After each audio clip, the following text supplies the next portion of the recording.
मैं मानवेंद्र बरतवाल, नवक्रांति समाचार के लिए।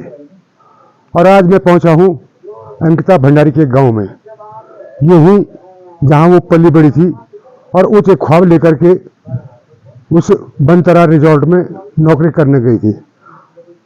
कल उसके हत्यारों को सजा हुई और मैंने यहाँ गांव में पूछा कि क्या वो लोग सजा से संतुष्ट हैं, तो उनका कहना ये था कि नहीं, हम इस सजा से संतुष्ट नहीं हैं, उनको फांसी होनी चाहिए थी। आइए मैं दिखाता हूँ कि यहाँ अंकिता जहाँ बलि पड़ी थी और उसकी मम्मी से बात करेंगे, उसके पापा से बात करेंगे कि आखिर वो कहाँ तक संतुष्ट है। ये आप देखिए, ये है अंकिता भंडारी का घर।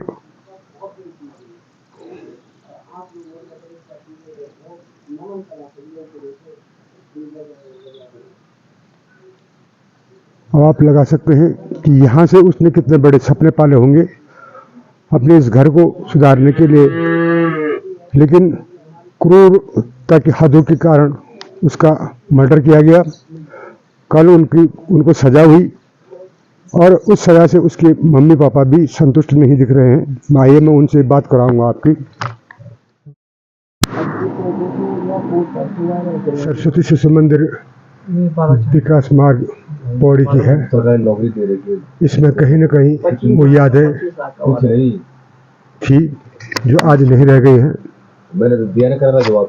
अंकिता भंडारी की माँ है और ये उनके पिताजी हैं। बहन जी, कल अंकिता के हत्यारों को सजा हुई, आप संतुष्ट हैं इस सजा से? नहीं भैया, हम तो नहीं संतुष्ट। हम तो चाहते जैसे हम रो रहे हैं उसकी माँ भी ऐसे रोती है, अगर उससे फांसी होती तो, क्योंकि मेरी बेटी तो इस दुनिया में नहीं है ना। और वो चैन की सांस ले रहा है, उसके चेहरे पे कल जरा सी भी मतलब डर नहीं था कि उसे आजीवन कारावास हुआ है। मैं संतुष्ट नहीं हूँ भैया। इसको कहीं ना कहीं ऐसा लगता है कि आजीवन कारावास में मैं जल्दी छूट जाऊंगा, क्योंकि वो फिर इसके बाद वो बेल पे बाहर आएगा और फिर वो किसी के साथ ऐसा करेगा भैया। इसके जिम्मेदार कौन होगा फिर? मैं नहीं चाहती भैया जो पीड़ा हम भुगत रहे हैं भैया। उसने तो मेरे बेटे को मारा, लेकिन बेटे के साथ साथ पिता भी, भाई भी, हम सब मर गए भैया। कल से मुख्यमंत्री का एक पोस्टर जारी हो रखा है, उसमें वो कह रहे हैं कि हमने अंकिता को न्याय दिला दिया, हमने अंकिता के भाई को नौकरी दिला दी और उनको मेडिकल कॉलेज उनके नाम पे कर दिया। क्या ये बातें सच है? कहाँ उन्होंने मेडिकल कॉलेज उसके नाम पे किया? हमने कितनी बार बोला कि अंकिता ने जो बलिदान दिया है, उसने जो ना कह के अपनी जान भी दी है और हम माँ बाप भी अभी तक उसकी सजा भुगत रहे हैं भैया। बच्चा कैसे मतलब ईमानदारी से काम करेगा भैया, आप ही बताओ। उसकी सच्चाई की वजह से भैया उसने अपनी जान भी दी है और ना ही किसी ने हमें सरकारी नौकरी दी है, ना ही मेरे बेटे को सरकारी नौकरी मिली है। और मुआवजे की बात भी की थी कि हमने इतना लाख मुआवजा दे दिया है, क्या मिला वो मुआवजा आपको? भैया तब तो मैं सच बोलूं कि मैं इन हालातों में नहीं थी, लेकिन उन्होंने वादा जरूर किए थे कि मैं अंकिता को अच्छा न्याय दिलाऊंगा। और हमने जितने कष्ट झेले ना भैया, शायद अब हमें ये लग रहा है कि हम कोरदार तो हम जैसे तैसे गए भैया, लेकिन अब हम नैनीताल इतनी दूर, ना हमारे पास गाड़ी है ना कुछ सुविधाएं हैं भैया।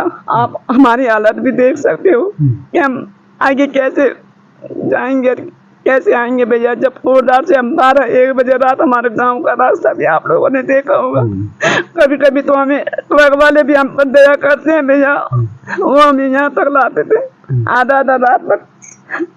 बहन जी, आपने उस वीआईपी का नाम उजागर किया था और ये बताया भी था आपने सरकार को कि वो आदमी कौन है?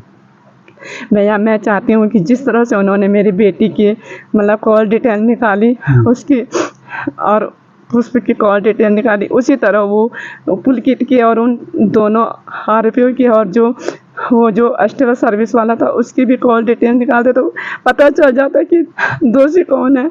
लेकिन ये सब छुपाया गया भैया, वहाँ से सारे सबूत भी मिटा दिए गए।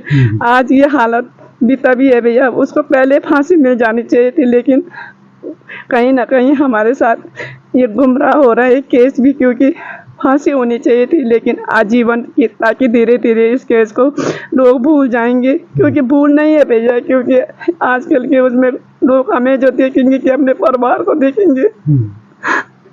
मेरे साथ उनके पिताजी यहाँ पे हैं। भंडारी जी, रेणुका बिष्ट के बारे में आपका क्या कहना है? जैसे उन्होंने सबूत नष्ट किए। रेणुका बिष्ट के बारे में इसलिए कह रहा हूँ क्योंकि वो एक क्राइम सीन स्थल था। उसको उन्होंने जानबूझ के उसको तोड़ा गया। अगर तोड़ते तो पूरा ही जोड़ तोड़ते। उसी कमरे को क्यों तोड़ा उन्होंने, जिसमें मेरी अंकिता, जैसे मेरी बेटी अंकिता रहती थी, लेकिन उसी कमरे को इन्होंने ध्वस्त किया। अगर रेणु बिष्ट अगर तोड़ती तो पूरा ही जोड़ तोड़ती। और जो उस दिन एक्स्ट्रा सर्विस के बारे में उससे कह रहे थे कि आपको एक्स्ट्रा सर्विस देनी पड़ेगी, तो मुझे संदेह था कि वीआईपी था उसमें, और मैंने नाम भुला कर किया है, अजय कुमार था, और इन्होंने जानबूझ को उस कमरे को तोड़ा ताकि इसमें सबूत प्राप्त न हो सके। तो जैसा आपने सुना कि अंकिता की मां ने उस वीआईपी का नाम भी उजागर कर दिया था। रेणुका बिष्ट की भूमिका के बारे में भी बता रहे हैं कि उसने वो सबूत नष्ट किए। आखिर सरकार चाहती क्या थी? अंकिता को न्याय न मिले, या उन लोगों को बचा करके सरकार अपने को भी स्थिर दिखाना चाहती थी? मेरे साथ यहाँ पे आशुतोष भंडारी जी हैं, डॉक्टर आशुतोष भंडारी जी हैं, उत्तराखंड क्रांति दल से हैं। उनसे भी जानते हैं कि आप यहाँ पे पहुंचे हैं। भंडारी जी, आप यहाँ पे पहुंचे हैं अंकिता के माता पिताजी को ढांढस बनाने। आखिर किस तरीके से देखते हैं आप इस पूरे मामले को? पहले तो मैं अपनी बहन स्वर्गीय अंकिता भंडारी की पुण्य आत्मा को नमन करता हूँ, क्योंकि मैं आज इसी घर पे आया हूँ जहाँ से वो बचपन से लेकर एक 12 पास तक उसमें रही थी। और मैं उन माँ बापों को यहाँ पे एक ढांढस, और वो भी मेरे माँ बाप समान हैं, उनको देने आया हूँ कि कैसे हम, ये हमारी जीत नहीं है, हमारी तो ये हार ही है। एक बहन हमने खो दी, एक बेटी हमने खो दी, तो ये तो हमारी हार है, बहुत बड़ी हार है। और जहाँ तक सारा जनमानस चाहता था कि उसको भी वही कृत्य, जब कोर्ट ने उसको आरोपी दे दिया कि भाई इसी ने ये आरोप किया है बीजेपी फंडेड विनोद आर्य के बेटे को, तो क्यों ना उसको फांसी की सजा होनी चाहिए थी। अगर उसने हमारी बहन को कृत्य करके ही मारा है तो उसको भी फांसी की सजा होनी चाहिए थी। परंतु देखो, सरकार ने उसको बचाया है कि उसको आजीवन कारावास देके उसको बचा रखा है। दूसरा, अगर देखा जाए तो बड़े बड़े कल से पोस्टर ये रिलीज कर रहे हैं कि हमने 25 लाख रुपए दे दिए, या अंकिता के ये पिताजी को, भाई को हमने सरकारी नौकरी दे दी। तो ये भी देखो, मुख्यमंत्री पे लानत है। उनकी भी तो बेटी होगी, उनकी भी तो बहन होगी, जो आप इसमें भी आपदा में अवसर निकालने की कोशिश कर रहे हैं। जब देखो, कल हमारे कोटद्वार सारे जगहों से लोग अपनी भावनाएं लेके गए थे, क्योंकि उनके घरों में भी बेटियां हैं, बहनें हैं, और तो तभी वो लोग गए थे। परंतु एक देहरादून में बैठ के पोस्टर रिलीज कर सकते हैं, तो ये इनकी भावनाएं नहीं, ये चिल की नजरें हैं। और ये सिर्फ अंकिता पे नहीं है, ये तमाम बेटियों पे है, तमाम हमारी बहनों पे है। देखिए, आज की डेट में बाहरी जितने रिजॉर्ट हैं उस नहर में, उसको तो सोचो ये लोग कितने कुसंगति, मानसिक पीड़ा से गुजर रहे होंगे, और कितना वो पुलकित आर्य और उसके जो 2 साथी थे, कितना उनके मन में घृणा रही होगी कि उन्होंने इतना जनक अपराध किया है। तो मैं यही सरकार से बोलूंगा, और सरकार से ज्यादा आम जनमानस को बोलूंगा, देखो अभी भी भावनाएं जगाओ अपनी, क्योंकि देखो आज की डेट में अंकिता के घर में ये घटना हुई है, हमारी भी बहनें हैं, माताएं हैं, बेटियां हैं, कहीं आगे किसी औरों के घर में ये ना हो और हम ऐसे चुपचाप बैठे रहे। तो सारी जन भावनाओं को एकत्रित होकर इस पे काम करना पड़ेगा, और ऐसी कुसंगित मानसिकता के विरोध में लड़ाई लड़ना पड़ेगा। जैसा कि अंकिता की मां ने बताया कि क्योंकि वो बड़े ऊंचे सुख वाले लोग हैं, वो निश्चित हाई कोर्ट जाएंगे। उनका कहना था कि हमको नैनीताल जाने में कितना खर्चा, क्योंकि उनकी आर्थिक स्थिति इस रूप में नहीं है कि वो उच्च न्यायालय या सर्वोच्च न्यायालय का खर्चा वहन कर सके। इस स्थिति में आपका दल क्या करेगा? देखो, पहले तो हमारा दल, यहाँ पे दल से ज़्यादा यहाँ पे लोग भावनाएं हैं, और व्यक्तिगत तौर पे जैसे मैं भी इसी परिवार का बेटा हूँ, और आशुतोष नेगी एक ऐसे शख्स था इनके साथ जो हम देखते थे स्टार्टिंग से खड़ा था।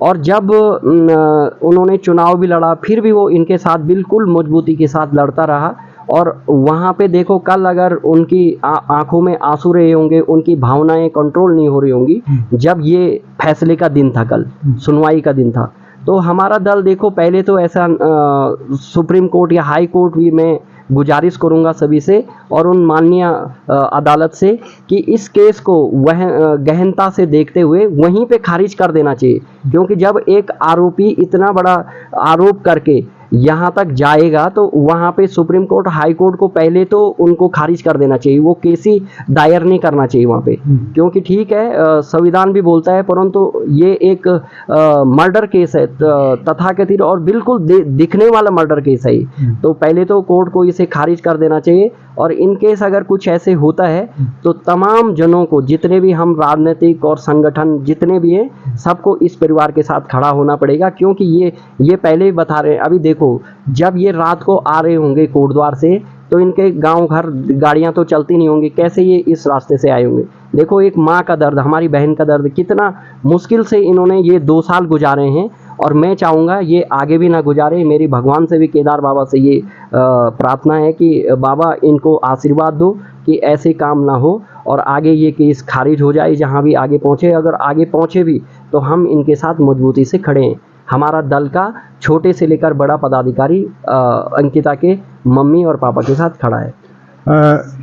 भंडारी जी, जो वीआईपी जिसका कि नाम उजागर हो चुका है और विधायक रेणु बिष्ट जिन्होंने कि वहाँ पे साक्ष्य नष्ट किए हैं, क्या उनके लिए भी, उनको आगे लाने के लिए या उनको समाज के बीच में या उनको भी सजा दिलाने के लिए दल आप कुछ काम करेगा? देखो दल तो हमेशा ही रोडों पे रहा है, क्योंकि मैं पहले भी बोल चुका हूँ, ये सिर्फ एक परिवार की लड़की का मामला नहीं है, ये हमारी पूरे तमाम उत्तराखंड की बहन का, बेटी का मामला है। तो हम आगे भी हमने तमाम चीज़ें की हैं कि भाई वीआईपी का नाम सामने लाओ, परंतु रेणु बिष्ट ने वहाँ पे वो रिजॉर्ट तोड़ दिया। और रिजॉर्ट नहीं तोड़ा उन्होंने, सिर्फ एक कमरा तोड़ा है रेणु बिष्ट ने। और अगर देखा जाए उसके बाद उस वीआईपी का नाम ना आए, तो इसीलिए इस सज़ा को देखो, दिल्ली में भी कभी एक उत्तराखंड की बेटी थी, उसके साथ भी ऐसे कुछ जनज्ञ अपराध हुआ था, उन आरोपियों को तो वहाँ पे फांसी की सज़ा मिली। तो उत्तराखंड में भी सेम कांड होता है, तो इन्होंने उन्हें आजीवन कारावास दिया। देखो एक देश दो कानून क्यों, जब इनका एक देश एक सब चीज़ हो रहा है तो एक देश में 2 कानून क्यों चल रहे। तो हम वीआईपी के लिए भी अभी तमाम कोशिश करेंगे, तमाम संघर्ष करेंगे, और पहले तो परिवार के साथ हम खड़े हैं।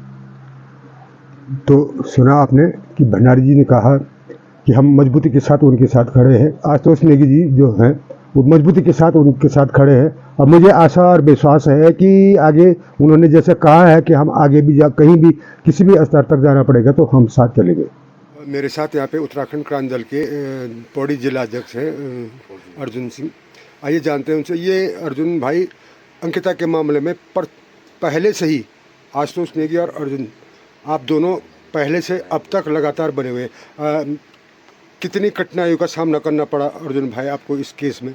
हमें बहुत कठिनाइयों का सामना करना पड़ा। हालांकि जब हमारा केस नैनीताल हाई कोर्ट में चल रहा था तो कई बार हमें अपनी गाड़ी पे तेल भराने तक के पैसे नहीं हुआ करते थे, और फिर कैसे करके हम दोस्तों को फ़ोन करके गाड़ी पे तेल भराने का अरेंजमेंट करते थे। फिर हम अंकिता के मम्मी पापा को लेके नैनीताल हाई कोर्ट जाते थे और आते थे। कम से कम 10,000 रुपये का तेल लगता है नैनीताल आने जाने में, इतना लंबा पड़ता है यहाँ से। तो काफ़ी संघर्ष किया हमने, और ये हमारी कुछ ना कुछ हमारे संघर्ष की भी जीत हुई है। जो वैसे हम इस फैसले से खुश नहीं, उनको फांसी की सज़ा होनी चाहिए थी, पर उम्र कैद भी हुई है, तो ये भी हमें एक संतुष्टि मिली अंदर से कि हमने इतनी तपस्या, इतनी मेहनत करी है, तो उम्र कैद की सज़ा तो उनको हुई है, आजीवन कारावास तो उनको हुई गई है।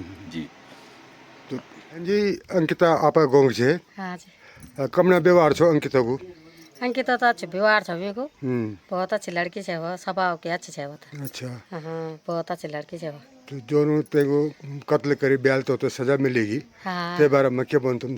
अब क्या बोलो, वो तो बोलो उम्र क्या सदा वही बोलता, फांसी दे नहीं वो तो नहीं था, फांसी नहीं दी ना फांसी नहीं दी। आप लोग फांसी चाहना? फांसी चाहना चाह हम के लिए वो तो न्याय मिले चढ़ पर वो चाहना क्या नहीं चाहता वो। हाँ तो हम के बोला तो देखा था, उम्र क्या सजा वही बोलो वो तो नहीं बोला। हाँ।